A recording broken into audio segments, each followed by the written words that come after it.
Vietnam Steve is on his way.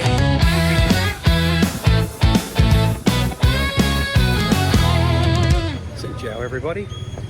I'm just walking down the street here to the bank, and I was going to do this as a live stream, but it's a bit hard to do that on the fly. I didn't bring all the equipment out, and I just wanted to show you how many banks there are in Vietnam.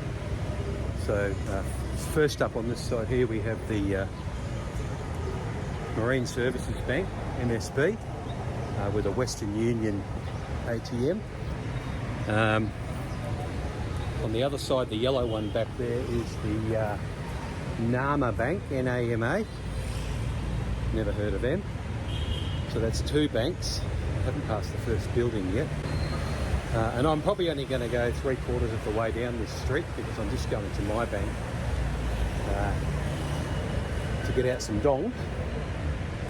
And I use my Australian bank, and I don't have any charges on my account from that. This one here is called on the window there, Saigon Bank. And we had a MoneyGram sign back there. So if you're into the Saigon Bank, that's a good one for you.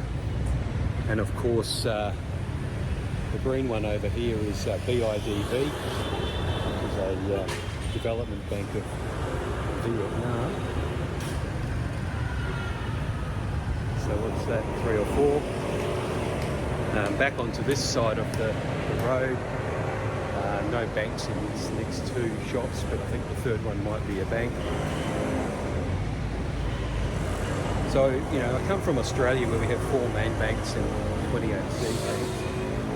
But when I get to sleepy little Ha Long Bay, I find about 20 banks in the street here. So some of them don't take my card from Australia. I think they need to be linked up with Visa or MasterCard or one of those global payment schemes to actually make the card work. So the next one I'm coming up to here is called Viet A Bank. So it's Viet A Bank. And I'll turn around so you can see that one. Viet A Bank is commonly known as the Blue Bank, whereas BIDV is commonly known as the Green Bank, and I'm going to the Purple Bank.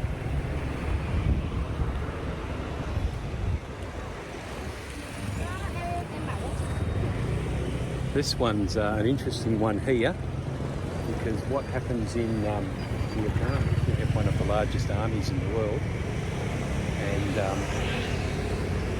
1 million in the army here, as we are right on the doorstep of China, and the military has their own bank. It's the military bank, that one. So a bit different, but when you have 1 million people in the service, it's probably useful to have your own bank to bang all their salaries in and invest. All right, just going to give my arm a rest here. Got across just coming up behind me here is another green bank. This is the Vietcom Bank. Had a business account in here, closed that fella down now. And look, I'm not going to go right back up the street to get any that I missed. I'll just spin around here and let you know what these 3 are over here. So on the red one down there, it's MSB Bank, again, different one. This is Viet Bank, the blue one, and this is the PV.com Bank, the yellow one on the corner here. So 3 banks down there filling that whole block. So it's a banker's delight here. All right, onwards to the Purple Bank.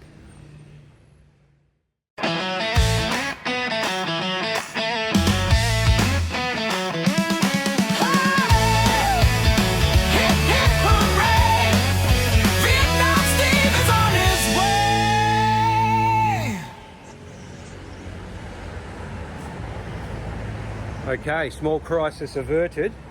I like that bank because the machine is very modern.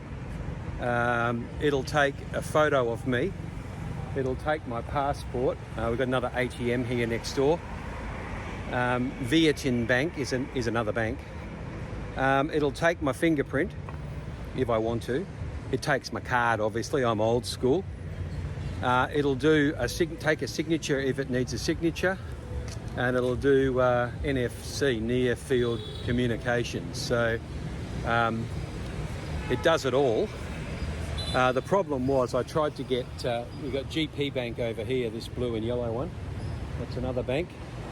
I tried to get 5 million out, and it tells me on my watch that the money has come out of my bank account in Australia before the machine has even finished counting the money. That's how fast global communication is these days. So I get a message on my watch to say money has been withdrawn from my account before I've even got the money. So that's gone from the machine here in Vietnam to my bank in Australia, from my bank to, I guess, the Apple servers in the US, and then to Steve's wrist here to say you've had a withdrawal, big fella.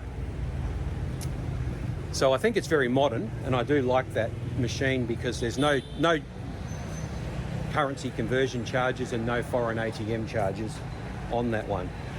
So that's why I walked past 20 banks to get there. We did have a problem. There was no money in the machine, and it told me that I'd taken out 5 million dong and I'd only taken out 0 because it never dished me any money. So I went to the lady inside and explained to her that the money has come out of my bank. My watch has advised me that the money has come out, but the machine didn't give me the money. I'm sure you've all had that one overseas. It's a little bit of a heart stopper for you. The stress levels went up a little bit, and she said to prove it. She didn't believe me. So I logged into my bank to show her where the money had come out of my bank account, and I'd also seen that it had gone back in. So the signal had gone back from that machine to my Australian bank and told me that the money hadn't been dished out to me and had been put back in my account. So in fact there was a withdrawal and a deposit, and we're all back squeaky clean. To solve the problem, she said, try and get 2 million dong, not 5 million dong, you fat rich guy. And so I went back and got 2 million dong out. Reality is I need 20,000 dong to buy some ear pickers, you know, the old cotton buds. And one of the street people will come and sell them to me when I'm having a coffee in a minute. So long story short, that is a great bank to get to. The machine is very modern. It dishes out 5 million dong if it has it. And 5 million dong, which is about $200 US, really means I've only got to go here once every 10 days or once a week or so. Anyway, off to the coffee shop now. I'm still finishing the daily walk. I've only done 3 kilometres. I'll probably do another 3 before I sit down, and then I've got a couple of phone calls to make. I hope you enjoyed the tour through Old Hongai and just the amount of banks. So people say, which bank's the best bank? Well, there's many banks here, and the bank that gives you the money with the least amount of charges is the best bank. For me, that's the TP Bank. I have used, and also coupled up with whatever particular bank I'm in with Australia, I've used a different bank from Australia in that machine, and they do charge me currency conversion fees and an ATM fee, which could run to $3 a transaction. All right, if you liked the video, click the like button. That will get YouTube into action to think there's something useful here. If you want to see more of Vietnam Steve, subscribe to the channel. The subscribers are going up slowly, so I don't know if somebody made a mistake or they meant to push the subscribe button twice and they only pushed it once. But by all means, that's the only way I know you get access to the latest information. And then comment on what bank you use in Vietnam, and also which banks are the best to avoid. That's it from Vietnam, Steve. Stay frosty, and I will see you in the next one.